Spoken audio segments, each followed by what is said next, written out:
Everybody, welcome to Impact Theory. You are here, my friends, because you believe that human potential is nearly limitless, but you know that having potential is not the same as actually doing something with it. So our goal with this show and company is to introduce you to the people and ideas that will help you actually execute on your dreams. All right, today's guest is one of the most accomplished college basketball players of all time. He's a two-time College Player of the Year, unanimous pick for the 2002 All-American First Team. He's a three-time Duke All-American, and he rocked his time at Duke so hard that they retired his number, and it now hangs in the rafters with their other legends. And it didn't end there. He was drafted number 2 overall by the Chicago Bulls in the 2002 NBA draft. He took over Michael Jordan's locker and became the face of the future of the team. His success was also financially transformative. He was a multi-millionaire by the time he was 21. He was dripping in cars, clothes, and cash from his lucrative endorsements, and the millions that he was banking per year allowed him to put his parents on payroll, erasing all of their struggles with money as well. He had it all. Then, in an instant, he found himself bleeding to death, laying next to his destroyed motorcycle, and like that, it was all gone. He had crashed into a utility pole going 70 miles an hour without any protective gear. His pelvis and left leg were ruined. Over 10 surgeries and months in the ICU were required just to stabilize him, and it was unclear if he'd ever walk again. After years of grueling rehab, he still failed to make his much dreamed about comeback to the NBA. Realizing that he was now without the sport that had come to define him, he slid into the grips of depression, and rebuilding emotionally proved even more difficult than coming back physically. It was a fight so brutal that it would see him attempt suicide twice. But today, not only is he still here, he's thriving, having pulled himself from the depths of depression to carve an incredible new path as one of the most popular ESPN analysts, a much sought-after motivational speaker, entrepreneur, and member of the board of USA Basketball. So please, help me in welcoming the king of transformation, the managing partner of the Leverage Agency, the author of the beautiful, raw, and uplifting autobiography, Life is Not an Accident, the unstoppable Jay Williams. Thanks for having me. I really appreciate it. My pleasure. Big fan of yours too. Dude, that goes in equal measure. That was one hell of an intro. Well, thank you. Reading your book, the way you open it is so powerful. But the writing is amazing. So forget that the story in and of itself is awe-inspiring and transformational. It's just well written, man. So crazy kudos. Thank you. And that really was what fed into the intro. Was it's this beautiful narrative, and you really take people on this crazy emotional journey. I think the most powerful gift that you could give our audience would be to talk about what does it take to come back mentally from, okay, hey, I'm gonna be the next big, you literally were the next big thing. It goes away in an instant, you have to rebuild. What is that process? Wow. I think the first thing is recognizing that you are not what you do, right? And for me, this monumental thing I was able to accomplish as far as getting drafted was a dream come true, just not for me, but for all these young guys that get drafted, NFL, MLB, NBA, you win a lottery, your family feels like they've made it. So you carry this weight of, I'm the way out for everybody. So it took me a very long time to find out who the hell Jay Williams was without the sport of basketball. But I think one of the things that I did that was extremely beneficial is that I love business, right? And my dad worked for Amex for 20 plus years. And that was one of our goals. You know, the more money I made in basketball, I just wanted to use that platform to leverage to build a business. I had no idea what business that was yet. We were still ideating in the process of me playing. But when my accident happened, after I went through multiple surgeries, one of the things that inspires me is when you see businesses that have really good boards, and all the CEOs I've ever met, if you talk to them a day or two before they're going into their board meeting, they're nervous, right? They're anxious, their palms are sweaty because they have to present to the board members about where the company was, where the company is, and where the company is going, and the steps that he took in order to help the company either to their demise or to their benefit. So it was the first time I started thinking about myself, wow, why don't individuals hold themselves to the same level companies do? And I started thinking, who's on Jay Williams' board? And at the time, I talk about this in my book because I was 23 years old, couldn't play basketball anymore. I had a 17, 18-year-old drug dealer who was on my board, right? It was a guy that I just ended up talking to, and I still was taking Oxycontin because I was addicted to it from my accident. I had friends who were doing careless things who were on my board. I didn't have the foundation of the people that needed to help me be where I wanted to be. And it was the first time I started looking at that and saying, okay, I'm gonna have multiple boards. I'm gonna surround myself with people that make me better. If that was Pastor Carl, who is like a brother to me, who runs Hillsong, United, right? That church, and helping me be a better human being, right? With the women who were in my life, or just finding God, or whatever that may be. Being even with my own business, like CEOs like Carl Liebert, who I saw the way he was with his family. There was no, he balanced going to work and then his family, the importance of family, and how much he loved his wife and his kids. And I started building out my board, man. Ever since I built out my board, they've held me accountable. And it was gruesome because I went through the process of going through my, the negatives and the positives, and them telling me, well, look, you lie for random reasons, little petty white lies that you didn't even need to tell. You're not accountable. You say you're going to be somewhere, you don't show up. You're late. You get depressed very quickly if I challenge you. And you're hearing all this stuff. And as I'm writing this stuff down, it really resonated with me. I was like, wow, okay, these are some of my weaknesses that the people around me who love me, who have done things the right way, see in me. And how do I work on those? And that was the first step in me taking towards me finding out who I was and where I wanted to be. Where'd you develop that sense? Like hearing you talk, so having read the book, I know that when you say you were depressed, like you were beyond depressed, right? Legitimately trying to kill yourself. So to be able to then bring people into your life, not to mollycoddle you, but to like really force you to look at the things that you're doing wrong. And I'm gonna guess that that's also what made you great at basketball. How did you develop that sense of, I actually need to get good? Like it's not enough to tell a story, I actually have to be better at whatever than anybody else. Well, that was a gift and a curse of my mentality when I played. I was always a kid that didn't receive the recognition early in my life. Everybody else got it. So, for me, I remember the first time I got my first letter from a college was going into my junior year, and my head coach in high school, a guy named Mark Taylor, I still love you to this day, Mark, but he was like, you need to commit to Fordham. You need to go to Fordham right now.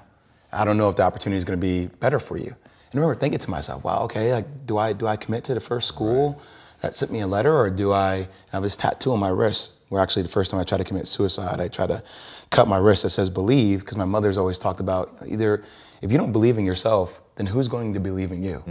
And I think that was one of the benefits of being an athlete that was always overlooked, in my opinion. It forced me to work harder. It forced me to put my head down. Now, there's some disadvantages to that too. You can get lost in the work process and not be present to some of the things that are happening in your life. But I think that mentality and being around people that inspired me, not by their words, but more so by their actions. I hear a lot of people talk every single day. And I was one of these guys, Tom, when I was playing. You're 21 years old, you have no idea who the hell you are. You're trying to learn on the process, and you try to do things the right way. But I think for everybody, you get into this preachy thing about, look at me and look about what I do. And I started not to listen to what people said, but started to watch how people acted and how they interacted with other people. And that helped me set the bar for where I wanted to be. You've talked a lot about that notion of like setting the bar, and that the board or people that hold you to a higher standard. Is that like a core belief for you? Like that you're only gonna succeed like at whatever level you put the bar? I don't know if I have a bar anymore. I think I always want to get better. I think I'm a little bit relentless in that capacity, which can be draining for some people. For people like romantically people? Like, is that what you mean? Or I think both. This is actually the relationship that I'm in now is probably one of the most challenging relationships that I've ever been in, because she forces me to address issues. I mean, we all have issues, right? To some degree, and there are issues I have relationship-wise too.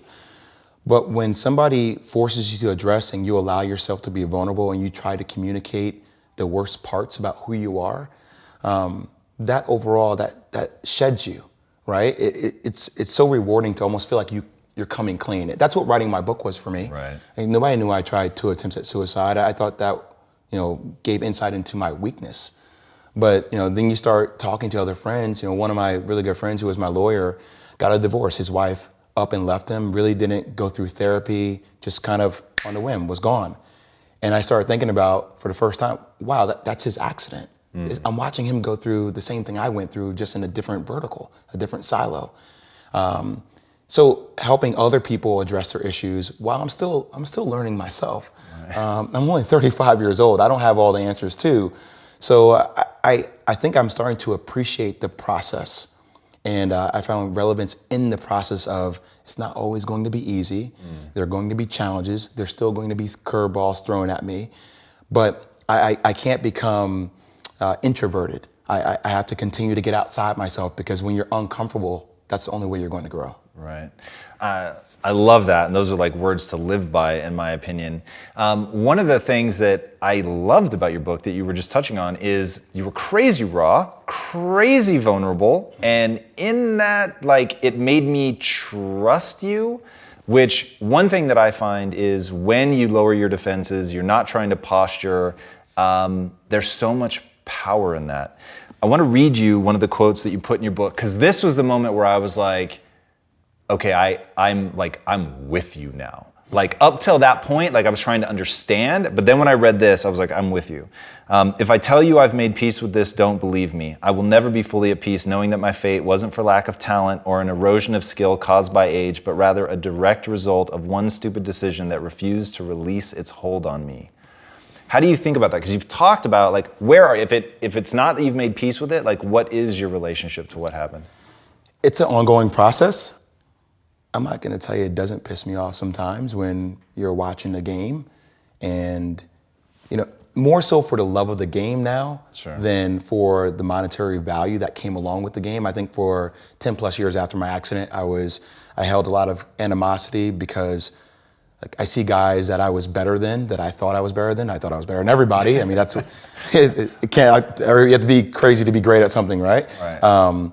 And seeing these guys that were signing this $135, $150 million contract, and that used to sit with me. I was so angry about it. The guy doesn't deserve that. And I know things that guy does, and not that I was saying that stuff out publicly, but that's right. The conversations you have in your mind, and you start having this conversation with yourself and God, why the hell me? What did I do to deserve this pain for the rest of my life? Right. So it did sit with me. It still does sit with me to a certain degree. I'm not angry about it anymore. But I still miss the game that was once my safe haven. Right. For me growing up, Tom, every relationship is different, okay? My dad worked a lot. He spent a lot of time in New York City. My mother went back to school while she was a guidance counselor to finally become principal. There was a history of domestic violence in my house.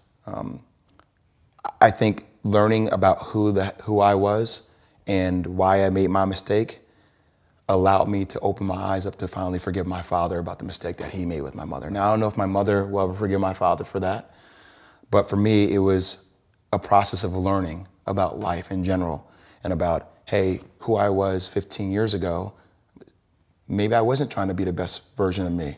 It's amazing how many people you talk to don't actually think for a second about trying to become better.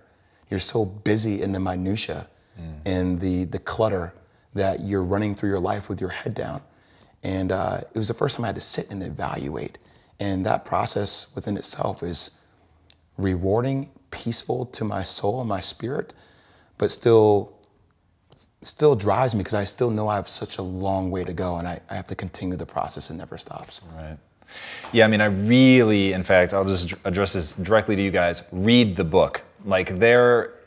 When you see the way that he can talk about the fact that there was domestic abuse and yet still clearly paint the picture of how not okay that is, and yet how much love there was still in the household.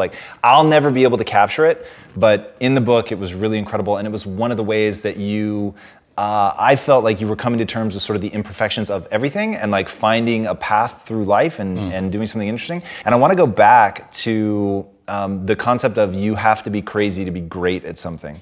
So I've never heard it put like that.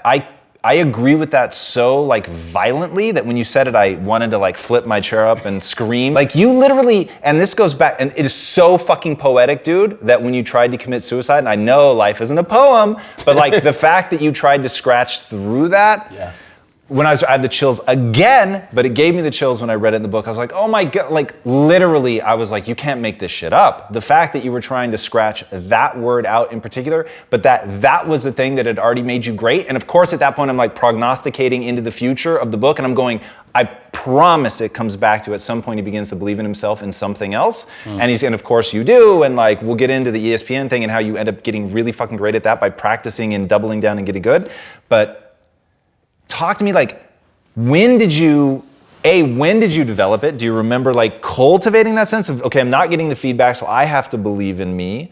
Was it something that you were just naturally had? Like, how did that notion of you have to be crazy to be great find its way into your mind? First, I've seen it on a multitude of levels. It was really funny. My rookie year, you get so damn excited because you're playing against these guys that you've been dreaming of fucking playing against your entire life, right? And you actually crossed over with Jordan, right? I did, even though he dropped multiple buckets on me, and then told me how he was going to do it, which was impressive because he was 40 years old.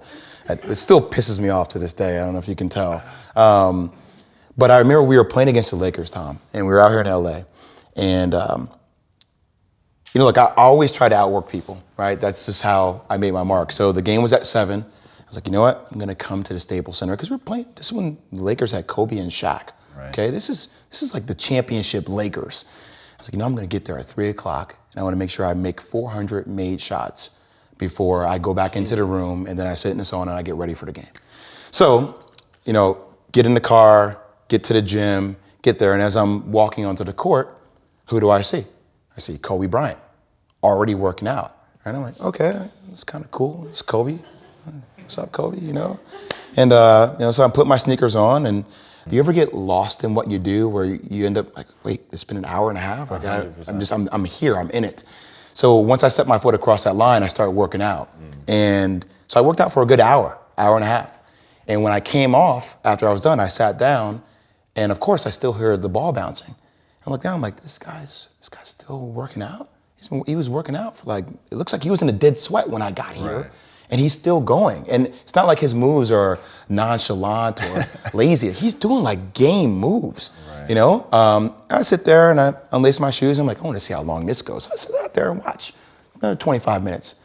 And he got done. I was like, okay, I think I've seen enough. Go play, come back, get in the sauna, get ready for the game. That game, he drops 40 on us. Whoa. Okay? And after the game is over, I'm like, I have to ask this guy. Like, I have to understand, like, why he works like that. Right. So after the game is over, I'm like, hey, Kobe, like, why were you in the gym for so long?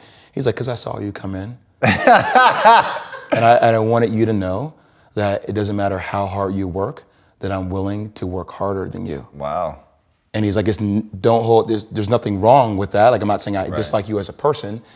You inspire me to be better. Right. And it was the first time I started to see this level of competitiveness where I said, I need to start doing more. Right. Wow. Like, and everybody that I've been around in my life who's been uber successful, and I'm not talking monetarily, even talking spiritually. My girlfriend said something to me that really inspires me, okay? Because I think as I got lost into my career, and I want to jump to the story, but as I get lost into my TV career, I had a tendency to put all my energy and my time into that, almost to make up for what I felt like I lost before, okay? And she said, if you were to allocate a percentage of the energy that you put into your career, into yourself, and learning more about yourself, and learning more about yourself in relationships, you'll be successful. And it was the first time I had to sit back and say, wow, that's really powerful. Because I think a lot of people, when you have to start addressing other things, you get mentally tired, right? When I address TV, I don't get mentally tired. This is what I do, right? But when there's an unknown, something that you haven't felt like you mastered, I'm unsure about it. When it gets frustrating, like, who are you going to be? Are you going to be that person that wallows in their self-pity? Or are you going to be that person that says, you know what, okay, I did this wrong, I did that wrong, but how can I be better? And I think that's what I talk about, that relentless mentality to want to be better at just life in general. I love that, and how hilarious that you would use the word relentless. So you and I have a mutual, a deep friend for you, I'm sure, and a very strong acquaintance for me in Tim Grover. Somebody who's had a massive impact on my life, but obviously pales in comparison to what he's done for you. Talk to me about Tim, his notion of being relentless, what that means to you, and your own willingness to endure an ungodly amount of suffering. That would be an understatement with Tim. First off, he is brilliant. He's beyond brilliant. And it wasn't the physical part that was arduous. It was the mental. And just to set the stage for people, he was the guy that trained you post-injury when it's like, I'm really serious about this, I'm going to go all the way. I go to the best of the best, Tim Grover. Yeah, and Tim had trained Michael Jordan. He trained Kobe Bryant. But I think a lot of people get lost in the fact that he trained them physically. He trained these guys mentally too. And I know for me, my leg, I have atrophy on the outside of my left leg, okay? This muscle here, since I lost my nerve, it's gone away.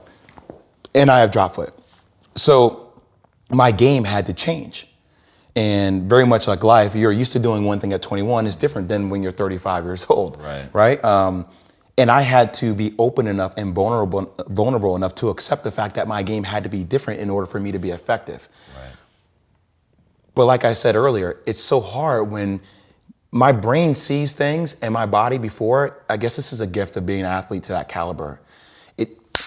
Right? I see it gone, right? If I bring the ball down the court and there's a screen coming, to your right, and you glance over, if I see your eye glance within that split second, I'm gone. Because I see you take your eye off of me. So now all of a sudden my game's changed at 21 years old. Now all of a sudden that first step is like, it's molasses. It's non-existent, right? So now am I willing to say, I'm not that fast anymore. I have to work you into the screen. I have to take my time. I have to actually come off shoulder to shoulder. I have to use my body more to create separation. Hey, my jump shot wasn't the best. I have to be a better shooter because I don't have that explosion anymore. And a lot of people say, hey, that seems pretty easy, but to mentally accept that I'm a different person now, and to help other people see I'm a different person was challenging. And the major part that was the most difficult was seeing myself.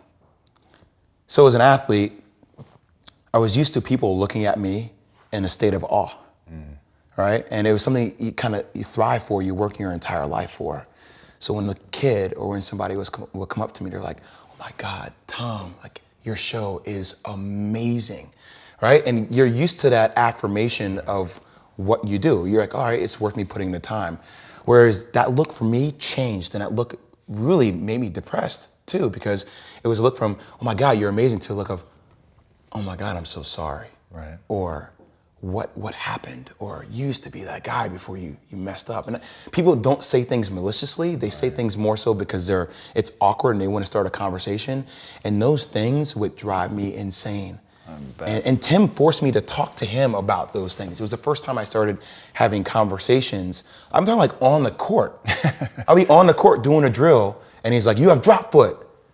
And all of a sudden I would attack the drill a little bit more. And next drill, he'd be like, it used to be that guy, you were good. And let's get up more shots. So he started to find ways to motivate me and started to take the anger out of the equation for me too. And that was a hell of a first step in the process of me rebuilding who I was as a person. So I'm wearing this shirt in particular for you because there are people that know how to leverage the darkness. There are people that know how to leverage the anger. Tim is definitely one of them. Yes. You've said that you've always played better angry. What was your mental talk in those times where the level of pain, which you go into great detail in the book, the level of pain was like, I was squeamish just reading about it. I mean, it's just crazy, I can't imagine. I get sweaty just talking about it. I'm sure. I mean, when you have to do years of that kind of painful stuff, it's nuts. So what are you doing, like self-talk? How are you harnessing like the dark side? Like, how did you tap into that? Did you and Tim work on that? Was that something that was part of the game plan? Well, we had conversations about different things, which obviously, for me at that time, I was 23 years old, right? So it was the first time I was even have conversations. And to a degree, I think this comes from being at a school like Duke when you're always You're always in the face of the media. You learn how to say the right thing. Right. Okay. You don't give people your honest feedback. You kind of give them the rhetoric. And I think even when I started going through therapy, I had a lot of rhetoric, right? Because I didn't want to face it. Have you ever had a bad dream and you wake up and you're married, right? Yes. And you see your wife and you're like, okay, that was a dream. Right. Right? I think for a long time, for 2 or 3 years, I thought I was living a fucked up dream. And I kept waiting to wake up. Tim was the first person that forced me to talk. Just to talk. And it's amazing when you just open your mouth and you start saying how you really feel about stuff. I mean, think about how many people really say how they feel. Virtually nobody. Exactly. And I think Tim was the first person I actually started to have like full transparent conversations with. Right. I was like, I don't like the person I was. He's like, what do you mean? I was like, I cheated a lot on my girlfriend. I lied a ton. I was consumed by money. I used to gamble. I never gambled. I would say things just because it was the right thing to say. Not that I was maliciously a bad person. Right. I just never even thought about what my actions were. I was too busy moving. And Tim forced me to stop. And I still stop myself to this day. And you stop yourself from what? Focusing on who you don't want to be and focus on who you do want to be? Or? I press pause in life sometimes, and I think it helps. I recalibrate. To try to get out of an obsessive thought? Yes, or just to, even to get out of funks, whatever maybe. I'm a firm believer in that you have to find balance in life, right? So there are gonna be times where your journey is gonna be down here and it's gonna be tough. And the same when things get high. You sign a new deal, or you have to be able to keep things in perspective. And I think sometimes when I stop, I force myself to assess. Okay, what are the benefits? Where are the negatives? How can I turn this negative into a positive? All right, let me make sure that I don't get too high and I continue to keep my head down and work harder because I want to achieve more. If it's not for me, for the people that work for me or for my girlfriend or my mom deserves better. So I try to find that one thing because I'm very goal oriented that I need to work towards. And once I achieve that, it's another goal. And I don't want it to ever stop because that's what life should be. Agreed. Do you think of yourself as young or old? I'm old. Interesting. I lived a life that has been different. Not for better or for worse. It's just, I feel like I'm an old soul. It's interesting. I ask because I'm intrigued I think what your story is, and I'm going to reveal myself and my worldview in this. So I'm reading your story. You want to make the comeback. And because the way the book is told, I didn't know if you make the comeback or not, right? Mm-hmm. So I don't follow sports. So I didn't know, does this guy go back to the NBA and crush it? And he's super famous now? Or do you not? And there's no hints of it in the beginning of the book. So it's unfolding for me in real time. And then when you don't make it and there's the second attempt at suicide, but I know that I have the framework of what you do post-basketball. So I didn't know if it was basketball injury, basketball, and then post, or just basketball injury and then post. But I know what you do post. So I'm like, okay, this works out somewhere. At some point, he gets back on track. And I am utterly convinced that, and I don't believe things happen for a reason, by the way, which I know you and I are diametrically opposed on that. So yeah, I don't believe, but I believe that there's so much meaning and power to be taken from anything that happens. So to me, looking at okay, I watched this kid, nobody gives him enough accolades for how good he's getting, and he actually understands the nature of getting good. It's about practicing, it's about showing up, it's about putting in the work, it's about doing more than other people are willing to do. He goes to college at Duke, not impressed with himself in his first season, but oh dear God, kills himself over the summer to really get spectacular, comes back, crushes it, could have gone direct to the NBA, feels a sense of obligation, which I think is beautiful. And even though there's no question you could have made more money by going into the NBA, financially, maybe that was a better decision, but I'm imagining you at the podium and everyone's begging you for another year and you give it to them. Yeah. And I think that's fucking beautiful, man. I think that was a gift to that town. It's why your jersey now hangs in the rafters. You did something beautiful for that organization. I think it's incredible. You do that. you go into the NBA, it's all turning to shit. People are smoking weed like before games. It's like a total mess. You're becoming somebody you don't want to be. But by the end of the season, you figure it out and crush the last 19 games, if I'm not mistaken. Yep. And everybody's like, whoa, the person you're becoming, you're about to become an all-star. And then like it's a fucking movie, that's the moment that you have the accident. You have to rebuild. We've already talked about that. But your mind has been consistent through everything, okay? The vast majority of humanity, if I take your life and I just take 1 million people and I crush them through that, like the percentage of people that come out the other side is virtually none. So for you, like it's the way that I think of the inner cities. The inner cities consume most of the people that it touches, and they either literally die young or they just go on to do nothing. But every now and then you get Jay-Z and you go, God, for the right person, like this pressure cooker it's the pressure that makes the diamond, right? So because I think that I'm gonna live forever, truly. And I understand a lot of things have to happen for that to be true, but I extend that to you. You're even younger than I am. So you're going to live forever. It's going to be amazing. So now I want to see, okay, I know what this guy's been through. I know the diamond that his mind has become. Like what awaits all of us on the other side of that? So that's why I was freaking out reading the book when you literally try to cut through the word believe and can't, by the way. What do you set huge goals for yourself now? Yes, every day. And let me address one other thing that you said that I find fascinating, because I think it's an epidemic within our culture. In the American culture, it's so funny, like the comeback, right? When I wanted to write my book, I got turned down by multiple publishing agencies, and people are like, "Well, you didn't come back," right? And I think that's like the American. Like through the American scope of how we look at things. Like, well, did it come back and crush it? And that's a comeback story. And I'm like, shit. No, like I came back mentally. Right. Like that's a story. Like that's a story that should be cherished for younger kids out there, for older people out there. It doesn't matter. You don't have to come back and do what you did before and do it exponentially better.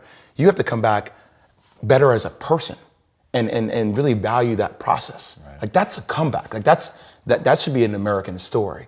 So yeah, I think my goals are a little bit outlandish for myself. I want to own my own media network one day. My man. That's where I came out, I was like, hey, this is like godsend, right? Like I have a 2-bedroom apartment in New York.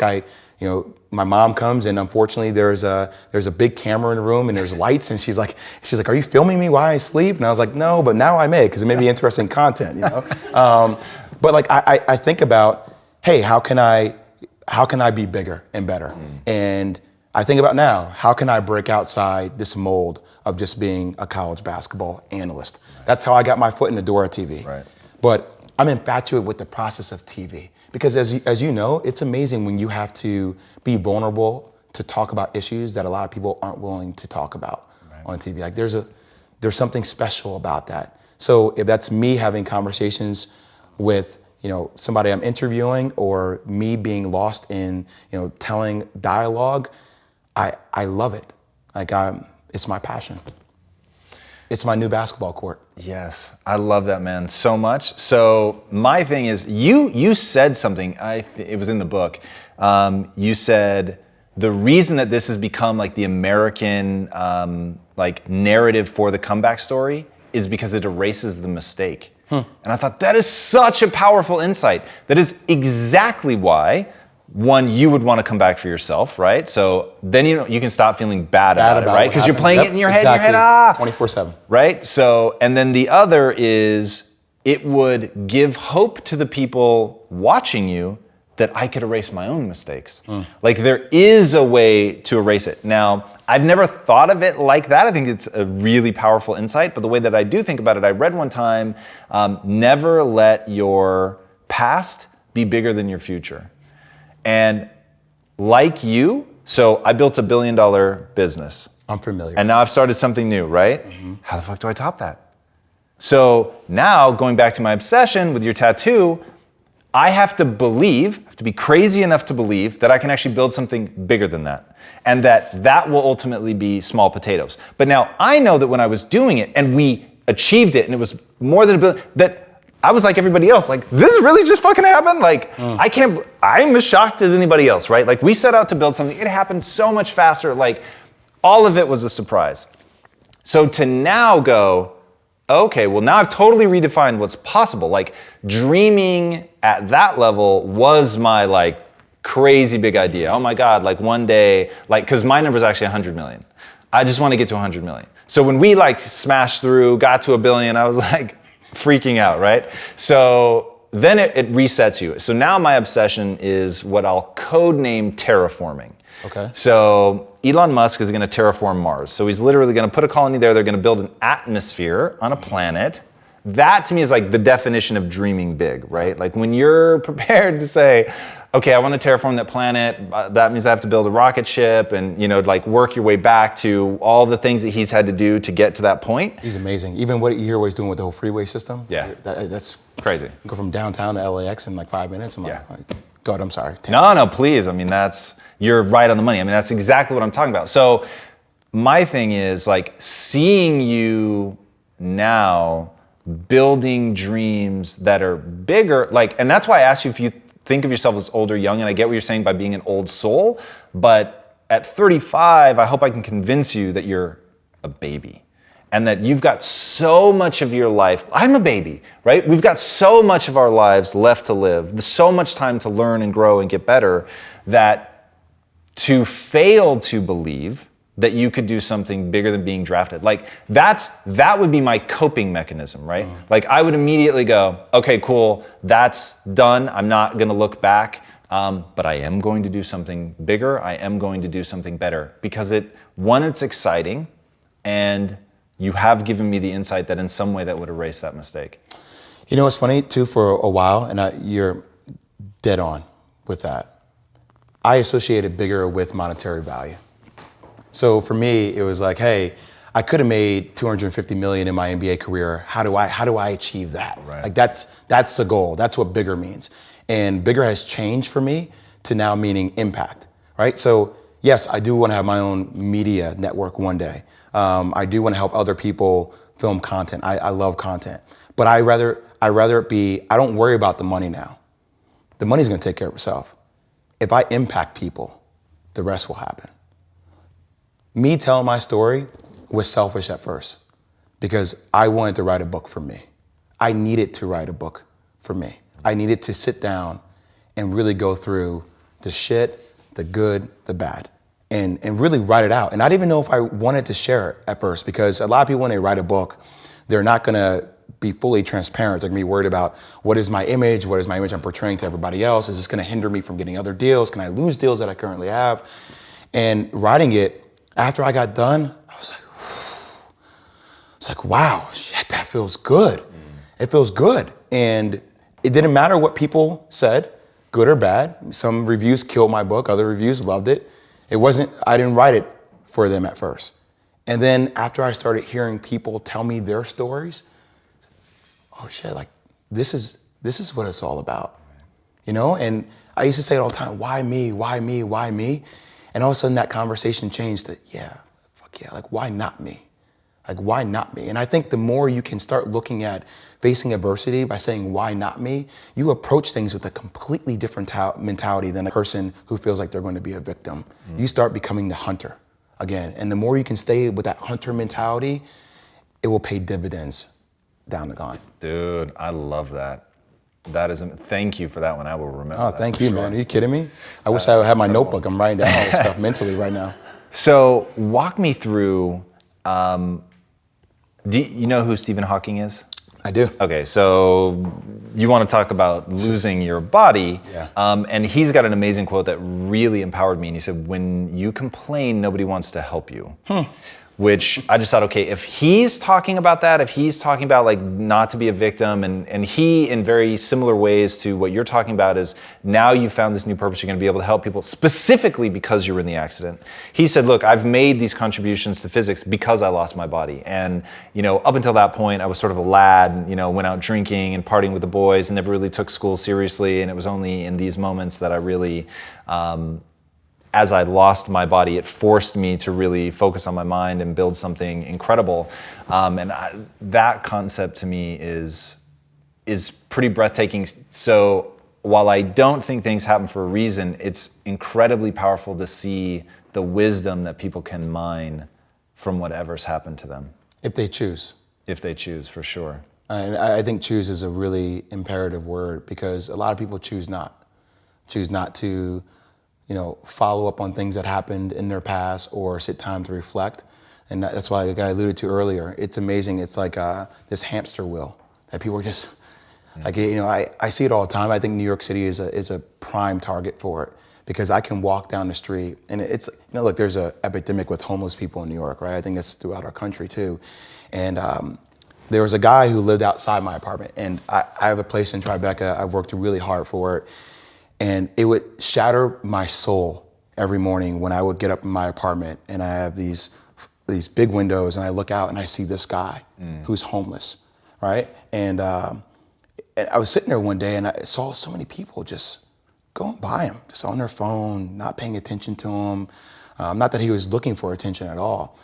And I got out of my apartment, I went down and I started talking to him, and you start finding out this guy and his story and where he's from, and the fact that he lost his daughter in a really bad accident. He used to work on Wall Street and his wife divorced him, and he can't pick up the pieces. And look, I wanted to help the guy, and you try to talk to the guy. I don't think he was all there anymore. I think he had succumbed to the just the resentment and the contention he had for the world in general, okay? But he said something that was so powerful to me. Because in a moment when he was talking about all his frustrations, he said, you know what though? I am where I am, and only I can change it. And I remember, wow, as much as we're talking, you are the only person that could change it. At the end of the day, people can want to help you as much as they want to help you. And I don't think complaining is the answer either. I think vulnerability and talking to people about what's actually going on in your life gets them invested in you.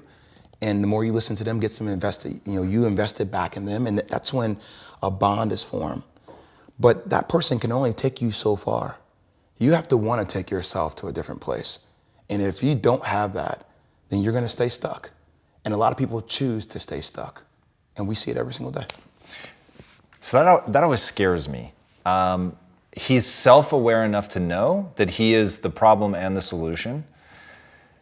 Do you have like a piece of advice that you get? Or did you tell him anything? Like, what do you say? I didn't really know what to say at that given moment. And, it scared, a lot of people, they may not properly articulate that, but they live their lives that way. I think the more you're willing to confront it, the more you're willing to talk about it. I think talking helps, man. I know this sounds cheesy. Not at all. But I talk to myself, okay? People have seen me and think I'm a little bit crazy. But, I remind myself of what happened. I wake up in the morning and I always make sure that I look at my leg. I can't pick up my big toe, right? So I have to crack my toe. My toe always cracks and it hurts in the morning when I crack it because it gets stiff. And all right, my accident happened like June 19th, 2003. Right. It happened. It sucked. It was painful, but it happened. It's a part of my blueprint. It doesn't define me, but it's a part of my story. But a lot of people allow that one moment to define the rest of the story. You can't allow that to happen. And you have to be vulnerable enough with yourself to accept the fact that shit happened. Bad stuff happens to everybody. You have to drive your own car. And if you don't drive it, somebody else is going to drive it for you. And that other person is driving it may not be a person. It may be a darkness, that entity that we talked about, that is easy to get lost and consumed in. Have you ever thought about waking up, looking at your leg, cracking your painful big toe and saying, the accident happened, thank God. And I am a fundamentally different human being and I'm going to impact the lives of countless people because I have a mind that is capable of suffering at a level other people are not. And because I went through the darkest of periods and clawed my way out, not that it was easy, that I clawed my way out. And I know how to help people now in a way that I never could have understood if I didn't go through it. I did say thank you, probably when I was 30 years old, 5 years ago. I said, thank you for it happening to me. I'm still clawing now. I don't think you ever claw your way out. I think it's a process. It's easy to go back into that. That's why I talk about, reaffirming what happened and reaffirming where you want to go to yourself. We spend so much time talking to other people and giving other people advice on what they need to do in their life. And sometimes you need to sit down and give yourself advice on what's best for you. What's some of the best advice you've given yourself? Wow. I can't live in the past. I have to be present. I think there are a lot of times that you would see me in moments where I wouldn't be there because I was too busy recounting what was instead of what's happening currently. Not even what's going to happen. Like I just wasn't even present. I was just there. Some other advice I think that I have to continue to be better. I know it's simple, but I still have faults, man. I still make mistakes. I'm not perfect. I'm not perfect in relationships. I've hurt people and I've been hurt. It's a challenge for me to really let somebody in to, my own demons that I suffer from. It's a challenge for me in my relationship with my father. I love my dad wholeheartedly. Me writing the book hurt our relationship to a degree. I try to talk to him about it. It's a work in progress. It's amazing how some of the people that you love more than anything, you have a difficult time connecting to, but you feel the love, you recognize it. So I think there's still so many aspects of me where there's room for improvement and there's room for growth. And people say, I can't believe you got yourself out. I'm like, I'm still getting myself out of it. And it's never going to stop. And that's a good thing because it could have stopped on June 19th. And if it had stopped on June 19th, 2003, how sad would that have been that I would even have been able to spend time reflecting on the shit that I was doing. So now it's like I have a second chance. And I'm not going to say that I sometimes don't get carried away or get lost in what I'm doing. I am extremely ambitious, right? Just like you, right? So, if that's work, look, my girlfriend needs to check me. My mom needs to check me. I have these people who are sounding boards in my life right now who are willing to say difficult things to me. And I ask, how many people do you have that you allow to be in your circle that can say painful things to you that you may not like to hear? And then once you hear them, are you willing to accept it? Right. I've been lucky enough to have people in my life like that. And I make sure I try to stay surrounded with those people. That is wise. Yeah, your whole concept of having a board of people that really have your best interests at heart. And I think that's, my wife and I talk a lot about that notion of, okay, I'm hearing something I don't want to hear. This really hurts. And from a random person, this may even lead to like me shutting down, not wanting to hear it. But because I can ask the question, does this person love me, with yes, and answer it with yes, then you've got a shot to really lower your defenses and hear it and adopt it. And that's really, really important. And it's rewarding, it's fulfilling. It's fulfilling to recognize that nobody is the perfect end product and that everybody has stuff to work on. But once you're able to say, wow, that is something I need to work on, and you feel yourself taking the steps necessary to be better at it. What advice do you have for people that are going through like real anguish, like real pain, I guess either emotional or physical? And what makes me ask this is I'm so curious to know what your internal talk was like during the early days of physical therapy when it was just grueling. I think the first thing is to, and I do this when I do talks, and it's amazing to see how squirmish and uncomfortable people get. You hear that? That's the only person you're dealing with is you when you're quiet. It's fascinating. It's fascinating to look inside yourself or to spend time with yourself. And whenever I do a talk or when I talk to people who I think are going through a lot of pain, I first tell them, okay, I understand what you're going through, but you just need to stop for 1 second. Because what we have a tendency to do is we over-inundate ourselves with other things that really don't matter to keep ourselves busy, to keep not thinking about the things that do matter. So once you're finally able to stop yourself and you're present with yourself, you have to go back and you have to address it. I'm not saying that you're going to find a conclusion right then and there, but you have to recognize that whatever happened did happen. And I try to push people to find silver linings. I think there's truly a silver lining in everything. And once again, it's what you choose to focus your energy on. If you choose to focus your energy on all the things that God took away from you, or whatever entity that is that you believe in took away from you, then you will be consumed with that energy. If you try to force yourself to be consumed with the silver lining, even if you revert back, you have to remind yourself of the silver lining because it gives you a target goal. Like, it's mental targeting. Are you able to focus on something that allows you to get out of your own way? If you don't have a goal to help you get out of your own way, you will be stuck. So what is that? Is that your wife? Is that your parents? Whatever you need to use to be better for, you have to do that. And you have to find that it's only going to come from listening to yourself and spending time with yourself. I love that. All right, before I ask you my last question, where can these guys find you online? Hopefully everywhere. I'm trying to be everywhere. Try to lighten up the conversation a little bit.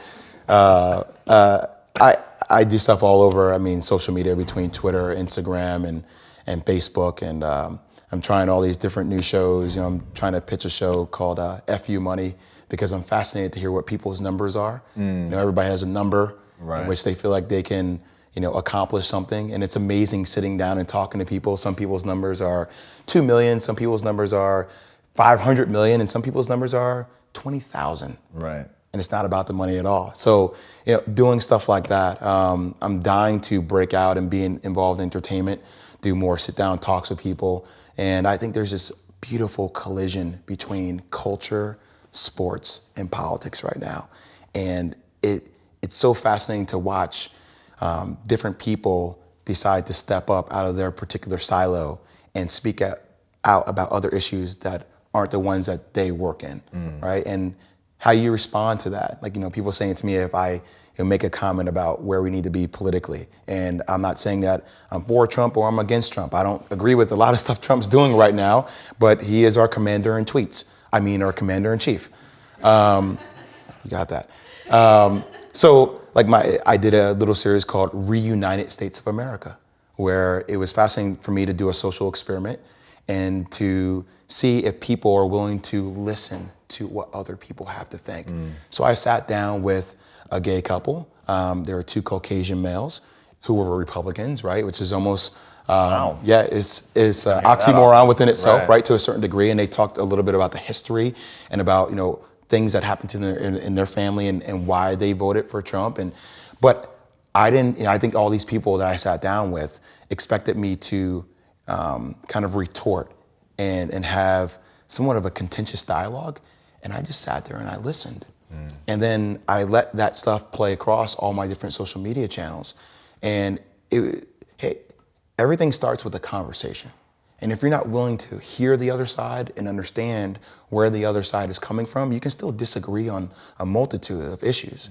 But you don't understand what that person has gone through that helps them see the world the way they decide to see the world. But once you understand that, then you can find common ground for a conversation. So trying to do things that spark those kind of thoughts, intellectually stimulate people instead of just do crazy things for views. I like this. I don't think this happens enough. Well, that leads very beautifully into my last question, which is, what is the impact that you want to have on the world? I just want to be the best version of me. I don't know if that's ever going to happen, but I hope that I can help other people get out of their own way. And I do believe that the series of events that happened in my life happened for a reason. And I've chose to listen to those reasons and kind of follow through on those things that I felt like I needed to work on. And just let people know that if we're lucky, you're always going to be a work in progress. And you have to want to work. You have to be willing to put in the time and the effort. And it's funny because you said something I really pride myself on that I thought I did as a basketball player. I did always stay in the gym, and I was the guy to always try to get up more shots than you. After Kobe said that, I took my ass back to the gym and worked out more. But you never get better if you're not willing to put in the time. And basketball is very similar to the game of life. There's going to be ups and downs. Sometimes you may turn the ball over 7 times in a row. But if you put in the work and you constantly put in the work, you can't allow that one mistake to go into the next play. I love that idea. If you allow 7 turnovers to go into my next possession with the basketball, or that next possession in life, if you allow that divorce, or if you allow that passing away of somebody, or that loss of a career to go into the next 8 plays, you'll have another 8 turnovers. You have to be willing to say, that was back there, that happened, but it doesn't mean it needs to happen now. And the more I can help people understand that they're lucky to even be in a position to have a chance to reinvent or to readdress things from their past. It doesn't matter, you get somebody that did you wrong, say something to them, man. Your time you have on this earth is short. And I lose sight of that too. Doing talks like this, they help me. You should always look for help. And that's why I like to surround myself with those type of people, because they always help you get out your own way.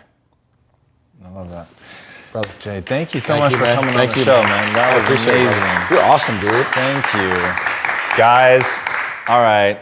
I'm going to crawl through the camera in a minute. I'm telling you, you've got to read this book. Life is not an accident. It is amazing. The way that he walks you through what happened. One, again, like I said in the beginning, it's just well written. So if you like good books, you will love this book. But the important part about it is the story that he tells, which to me is the ultimate, one of the most beautiful and empowering stories of redemption. Why? Because the thing that from the moment you hear about his accident that you will be praying for is for him to get back in the NBA. He doesn't. He totally takes that away. That's not this story. And the reason that I think that is so important is watching him rebuild another life, watching him totally transform and reinvent himself and have to claw literally out of the pitch black darkness that is depression, and to be able to claw his way out of that by building a future for himself, by saying, that's over, that's done. I'm willing to shut the door on that. Because remember, that's where most people get paralyzed. They walk into a room with 1,000 doors and they're unwilling to shut any of them, so they can't go. But now imagine an even more terrifying one, where you went through the door that made you feel most alive. You were ecstatic, you couldn't believe it. You go through and then it's shut in your face. And what do you do with that? And the fact that this man was able to go through physical torture, literally read the book and you will see, when I say torture, I'm not kidding. To go through physical torture only to then have to go through the mental torture, which is far more difficult, to build a compelling future for himself and to be willing to apply all the things that made him great before. The willingness to outwork, the willingness to get out of his own way, to self-assess, to finally figure out the lesson about who you surround yourself with, to grind it out, to learn from mentors like Coach K, who we didn't even get a chance to talk about. But you're going to hear about all that stuff in the book. And I promise you, all the things that made him great had nothing to do with basketball and everything to do with his mind. So I am eternally grateful for you coming on the show. Thank you. I cannot thank you enough. Guys, dig in. This is a weekly show, so if you haven't already, be sure to subscribe. Please check this man out. You will not regret it. And until next time, my friends, be legendary. Take care. Jay. Thank you for impacting. Thank you, sir. Hey everybody, thanks so much for joining us for another episode of Impact Theory. If this content is adding value to your life, our one ask is that you go to iTunes and Stitcher and rate and review. Not only does that help us build this community, which at the end of the day is all we care about, but it also helps us get even more amazing guests on here to share their knowledge with all of us. Thank you guys so much for being a part of this community. And until next time, be legendary, my friends.